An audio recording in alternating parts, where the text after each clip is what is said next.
जी, आपकी टीम की बहुत बड़ी उपलब्धि है और बहुत बहुत बधाई और शुभकामनाएं देना चाहूँगा कि आप लोग निरंतर इस दिशा में प्रगति करें, खूब तरक्की करें और खूब नाम कमाएं। जी जी नमस्कार, मैं हूं वाराणसी से शैलेंद्र सिंह और आप देख रहे हैं आईपा यानी all India progressive politics association. इसके अंतर्गत बातें होती प्रगतिशील राजनीति की। आज इसी कड़ी में मुलाकात कराते हैं भितरी ग्राम सभा के प्रधान विपिन सिंह से, जो कि जौनपुर जनपद के अंतर्गत किराकत क्षेत्र का भितरी ग्राम सभा है। और स्वागत है आपका आईपा में। जी नमस्कार, बहुत बहुत धन्यवाद आपका कि आपने हमें इस योग समझा और यहाँ पर बुलाया। जी बताएं। अगर बातें की जाए तो प्रधानी से पहले, प्रधान जब आप बने तो इससे पूर्व में आप पहले यहाँ पे एक पत्रकार भी थे, एक जाने माने चैनल के पत्रकार थे। उसके बाद अगर बातें की जाएँ तो पत्रकारिता के बाद जब प्रधानी का जब आपने बागडोर जो संभाला है तो कितना अंतर आपको नज़र आ रहा है, कितने संघर्ष इसमें है? देखिए, राजनीति में आना ये संघर्ष का ही काम है और राजनीति में संघर्ष करना होता है, दिन रात मेहनत करना होता है, अपनी बातों को रखना होता है, लोगों को समझाना होता है कि आपका मोटिव क्या है, आप किस लिए फील्ड में आए हैं और क्या करना चाहते हैं। जब तक आप अपने उद्देश्यों को क्लियर नहीं करते तब तक आपका जनता साथ नहीं देती और ये सब करने के लिए वाकई कड़ी मेहनत की ज़रूरत होती है शैलेंद्र जी। चूँकि बनारस में आपकी पत्रकारिता काफ़ी अच्छी थी यहाँ पे, इसके बाद अगर बातें की जाए जब आप प्रधानी लड़ने गए तो शुरुआती दौर पे मतलब कि कितना जनता का आशीर्वाद एक मिला, पत्रकार की चूँकि एक छवि होती है उसमें जो है, तो कितना बेनिफिट रहा इसका? जी देखिए, ये बात सत्य है कि मैं आपके साथ ही बनारस में था पत्रकार के तौर पर और इसका लाभ मुझे बहुत मिला क्योंकि लोग, जनता जो था उनके तक ये मैसेज था कि विपिन एक जर्नलिस्ट है तो इसकी जान पहचान लोगों तक है और जब क्षेत्र का विकास करने के बात होगा या ग्राम सभा के विकास की बात होगी तो ये लोगों से जो फंड होते हैं, जो मदद होती है ग्राम सभा के विकास के लिए, वो ला सकते हैं। इसका भी मुझे लाभ मिला है। जी चूँकि अब ब्लॉकों पे आप जाते हैं, ब्लॉक प्रमुख जो होंगे उनसे बजट की बातें होती हैं और मौजूदा सरकार बीजेपी की है, तो अगर देखा जाए तो कितना अंतराल पिछली की सरकारें जो हैं उन सरकारों में, पिछले जो प्रधान जो थे उनकी अपेक्षा अगर बातें की जाए तो कितना अंतराल आपको नज़र आता है? जी देखिए, इसमें कोई दो राय नहीं कि मौजूदा सरकार की मंशा जो है वो बड़ी स्पष्ट है कि ग्राम सभा का विकास जब होगा तभी देश का विकास होगा, क्योंकि भारत एक ग्रामीण देश है और ग्रामांचल क्षेत्र बहुत ज़्यादा है भारत में। तो जब ग्रामीणों का विकास होगा, ग्राम पंचायत के विकास के लिए लगातार सरकार का प्रयास है कि वहाँ जो भी फंड हो वो मुहैया कराया जाए। जैसे ग्राम सचिवालय है, गांव का अपना सचिवालय होगा, ये पहले की सरकारों में नहीं था। ये बहुत बड़ी उपलब्धि है कि गांव का अपना सचिवालय होगा। आप जैसे देखेंगे कि सांसद बन जाता है तो उसके लिए सदन है और विधानसभा विधायकों के लिए विधान भवन है। ठीक उसी प्रकार से ग्राम प्रधान के लिए ग्राम सचिवालय बनाया गया है। वहाँ ग्राम सभा का ग्राम प्रधान बैठेगा और उसके जो सदस्य हैं वो सब मिल करके उनकी कमेटी होगी और ग्राम प्रधान के लिए एक स्पेशल नियुक्ति की गई है, एक सहायक असिस्टेंट की, जो ग्राम पंचायत के कार्यभार को देखेगा। तो बहुत कुछ बदलाव है पहले के मुकाबले आज। चरण जी, अगर बात की जाए तो चूँकि आप प्रधान हैं, ग्रामीण क्षेत्र के जो प्राथमिक पाठशालाएं जो हैं वो कितने सुधार के उसमें अवसर नज़र आते हैं, क्या बदलाव हुए हैं और आपके द्वारा क्या पहल की गई है उसमें? जी देखिए, ग्रामीण क्षेत्र पे बात करें तो पाठशालाओं को सुधारने के लिए सरकार का भी बहुत बढ़िया स्कीम चल रहा है। मिशन कायाकल्प की तरफ 19 उद्देश्यिक परियोजनाओं को क्रियान्वित करना है ग्राम सभा में। तो मैं बताऊं कि आप कभी आइए हमारे ग्राम सभा में और देखिए हमारा विद्यालय को जब से मैं प्रधान बना हूँ चीज़ें वही हैं, इंफ्रास्ट्रक्चर वही है, पर उसको जो सरकार की मंशा के हिसाब से हमने उसको मूर्त रूप दिया तो आज हमारा विद्यालय निखर के आया है।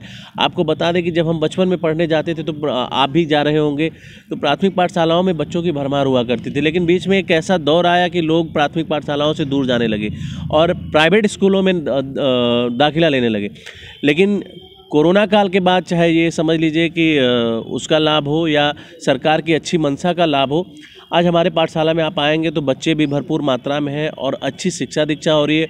वहाँ वेल एजुकेटेड जो टीचर है वो अपनी शिक्षा दे रहे हैं और सभी यूथ हैं। तो यूथ जब ग्राम पंचायत स्तर पे ग्राम प्रधान अपना कार्य करता है और सरकार भी अपना साथ दे रही है तो बिल्कुल स्कूलों में बेहतर सुधार हो रहा है। जी इसके साथ साथ ग्रामीण क्षेत्रों में बात की जाए तो जो पूर्व के जो प्रधान जो रहे तो उनमें और अपने आप में आप कितना अंतर समझते हैं? चूँकि मतलब कि जो अगर जनता ने मुहर आपको लगाई, जीत दर्ज कराई आपको, तो कितना अंतर समझते हैं, मतलब कि किस अंतराल पे आप काम करेंगे? देखिए, पूर्व के प्रधान हो या कोई भी पूर्व का हो, उसकी योजनाओं का उसकी क्या मंशा थी, वो क्या करना चाहता था, ये हम स्पष्ट नहीं कर पाएंगे। ये तो अपनी मंशा निर्धारित करती है कि हम क्या करना चाहते हैं, हमारा जो समाज में संबंध है वो कैसा है, लोगों के साथ कैसा संबंध है। हम अपने क्षेत्र के लिए ग्राम सभा एक छोटी इकाई है और इसकी बहुत सीमित जो है ना वो धनराशि है। तो आप सिर्फ सोचें कि ग्राम सभा की धनराशि के बाद संपूर्ण ग्राम सभा का विकास कर लें तो वो भी संभव नहीं, मैं आपके चैनल के माध्यम से बताना चाहता हूँ। लेकिन आप निधियों का कितना अपने गांव में समावेश कर पाते हैं, कितनी निधि ला सकते हैं, लोगों के माध्यम से कितनी बार आप पैरवी कर रहे हैं, उसके लिए कितना भाग रहे हैं। पंचायत का अगर सुधार करना है तो आपको लगातार दौड़ते रहना होगा, मेहनत करना होगा, तभी आप पंचायत का सुधार कर पाएंगे, अन्यथा नहीं कर पाएंगे। तो मंशा अगर स्पष्ट है तो जाहिर सी बात है कि ग्राम सभा का सुधार किया जा सकता है। मौजूदा सरकार बीजेपी की है तो स्वाभाविक सी बात है जब अगर निधि आप लाने का प्रयास करेंगे तो चूँकि पूर्ण बहुमत की सरकार थी, ज़्यादा विधायक थे, तो निश्चित ही अगर बातें की जाए किसी न किसी पार्टी से कहीं ना कहीं से आपका जुड़ाव होगा, तो कितना बेनिफिट मिलता है इससे? देखिए पार्टी, आपने अच्छा सवाल किया। पार्टी का जुड़ाव हर किसी से होता है और जाहिर सी बात है कि पॉलिटिकल क्षेत्र में आप हैं, आप पंचायत चुनाव लड़ रहे हैं या कोई भी चुनाव लड़ रहे हैं तो जाहिर सी बात है किसी न किसी पार्टी के समर्थक आप ज़रूर होंगे। लेकिन मैं खैर फिलहाल आपको बता दूं कि जो भी स्थिति रही वो बेहतर है और ऐसा कुछ नहीं है जब आप सत्ता में आते हैं या जब आप सरकार में आते हैं तो वो चीज़ें होती हैं। जैसे उत्तर प्रदेश सरकार के स्पष्ट मंशा है कि गांव का विकास हो, तो गांव के विकास में कोई बाधक नहीं है। मैं ये स्पष्ट बता देना चाहता हूं, मैं नहीं कह रहा हूं कि मैं बीजेपी के फेवर में बोल रहा हूं या अनफेवर में बोल रहा हूं, लेकिन ऐसी कोई बाधा हमारे सामने अभी तक 6 महीने 7 महीने में कोई बाधा सामने नहीं आई कि कहीं से किसी प्रकार से मुझे रोका गया हो या कोई अंकुश लगाया गया हो। तो ये बेहतर प्रदर्शन है अभी तक। जी शरण जी, इसके साथ अगर बातें की जाएँ तो ग्रामीण क्षेत्र में जो चैलेंज जो है खासकर क्या निकल के आते हैं, चूँकि अगर बातें की जाए तो ज़मीन के जो विवाद होते हैं इसकी लोग लंबे समय तक पैमाइश की बातें करते हैं, लेखपाल द्वारा, कानून गो द्वारा, बहुत से ऐसे आपके सामने भी वैसे आ रहे होंगे। तो इसमें क्राइम काफ़ी ग्राफ इसमें बढ़ते हैं, ज़मीन विवाद को लेकर डांड मेड़ जो है उसके लेकर काफ़ी विवाद होते हैं। तो कैसे सॉल्व करते हैं इसको आप? जी देखिए, मैं बिल्कुल बता देना चाहता हूँ, ये भी आपका बहुत बढ़िया सवाल है और ग्रामीण स्तर पे ये अक्सर देखा जाता है कि ज़मीनी विवाद बहुत भारी मात्रा में रहता है, जो मौजूदा सरकार, शासन, प्रशासन सबके लिए चुनौती साबित होता है।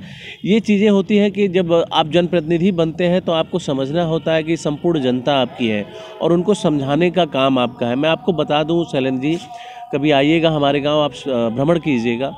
लोग कहते हैं कि ग्राम सभा में ग्रामीण विकास नहीं चाहते, लेकिन मैं दावे के साथ कह रहा हूं कि मैंने अपनी ग्राम सभा में लगभग 1.5 किलोमीटर का ऐसा सड़क बनाया है जहां पर सरकारी सड़क मौजूद नहीं था, लेकिन वहां पर ग्रामीणों के तालमेल से, और वहां विरोधी पक्ष के भी थे, मेरे भी पक्ष के थे, मैं अपने पूरे ग्राम सभा का हृदय से धन्यवाद देना चाहूँगा कि सब ने अपनी मंशा जाहिर की। कोई विकास कार्य को रोकना नहीं चाहता।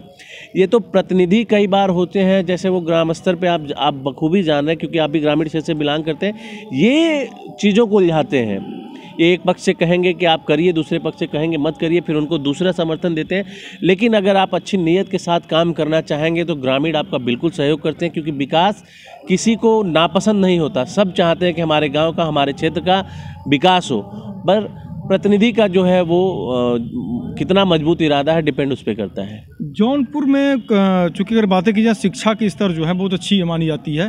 ऐसे गांव हैं आपके जौनपुर में, माधोपट्टी, जहाँ पे कई एक IAS हैं, घर घर IAS हैं, वहाँ पे IPS, PCS, PPS बहुत से तमाम हैं वहाँ पे।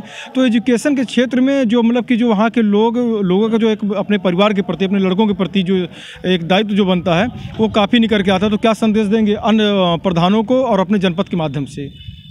जी, जौनपुर शिक्षा की नगरी पहले से रही है और वाराणसी के नज़दीक होने के कारण शिक्षा से काफ़ी गहरा लगाव रहा है जौनपुर। और आप माधोपुर क्यों जा रहे हैं? मेरे बगल के गांव में बेहड़ा गांव है, वहाँ घर घर सरकारी नौकरी वाले लोग हैं। ज़्यादातर घरों में आप सरकारी नौकरी कर्मचारी पाएंगे। मैं अपनी ग्राम सभा में बता दूं तो मेरे गांव सभा में भाभा रिसर्च सेंटर में साइंटिस्ट भी है और फौज में है, नेवी में रहे, सरकारी पदों पर तमाम लोग क्रियान्वित रहे। तो सब मिला के लोगों का मेहनत जो है वो वही उनके काम आता है। और मैं आने वाले सभी जनप्रतिनिधियों को या जो भी ग्राम सभाओं में जो भी जनप्रतिनिधि हैं उनको यही कहना चाहूँगा कि वो अच्छे नियत और अच्छे मंशा के साथ यदि विकास कार्य करना चाहेंगे तो ज़रूर वो करेंगे। किसी को उलझाने का प्रयास न करें, जो भी समस्याएं उलझी हुई हैं उसे सुलझाने का प्रयास करें, जरूर उसका निदान निकलेगा। जी, एक सवाल हम और बहुत महत्वपूर्ण आपसे लेंगे।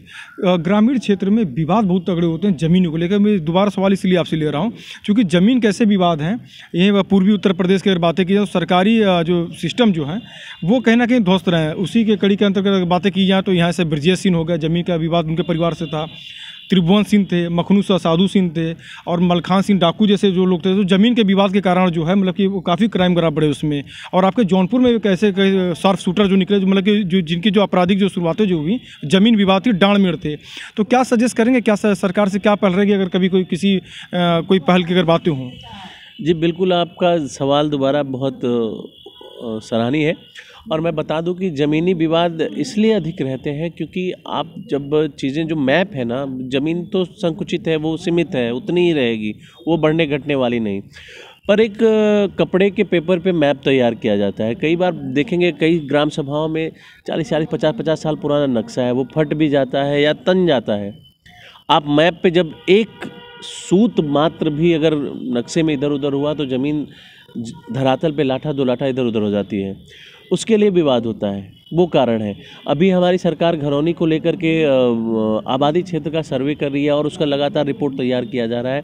तो सरकार से यही अपील है कि उसके लिए एक बढ़िया मैपिंग हो, जो मौजूदा ज़मीन है वो आला अधिकारियों के साथ बैठ करके लोगों को समझाया जाए, क्योंकि ज़मीनी विवाद में अगर आप निपटना चाहेंगे तो ही निपट सकता है। मैं एकदम दावे के साथ कह रहा हूँ कि ज़मीनी विवाद अगर वहाँ के लोग जिनका विवाद है वो निपटाना चाहेंगे तो ही निपट पाएगा, अन्यथा वो कोई भी सरकारी नुमाइंदा या कोई भी प्रतिनिधि उसको निपटा नहीं सकता है। क्योंकि जब आप ठान लिए कि हमको मानना नहीं है, मान मनोवल की चीज़ें होती हैं। जैसे आप फीट 2 फीट की बात हुई तो दोनों पक्षों को समझाना होता है। कागज़ के हिसाब से जो चीज़ें आप लेके बैठ गए कि हमारा कागज़ में यही है, कई बार देखिए वो काम इंसान ने किया होता है, हाथ के जरिए उस टाइम हाथों से नक्शा तैयार किया गया था, वो जरा भी इधर उधर हो गया तो ज़मीन तो कम हो गई आपकी।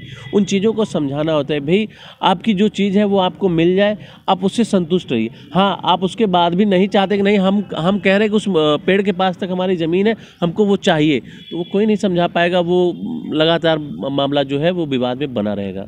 एक अंतिम सवाल आपसे लेंगे अब, पॉलिटिकल है।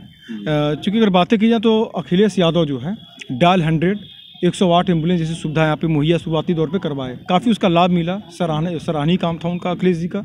इसके साथ साथ अगर बातें की जाएँ तो जो अब मौजूदा जो सरकार मतलब की है, इसके बाद अब जो सरकार जो बनेगी 2022 की, तो क्या आप इसके लिए कभी मतलब कि आप अपने प्रधान संघ के माध्यम से या ब्लॉक स्तर से कभी कोई ऐसी मांग करेंगे सरकार के पास, अपनी एक जो आवाज़ पहुंचाने का प्रयास करेंगे कि कोई ऐसी मतलब कि एक अलग से थाने बनाए जाएं तहसील स्तर पे, जहां से मतलब कि अगर कोई ज़मीनी विवाद हो तो उसके लिए एक स्पेशल मतलब वहां से फोर्स बने और वहां से मतलब कि तुरंत निदान हो सके?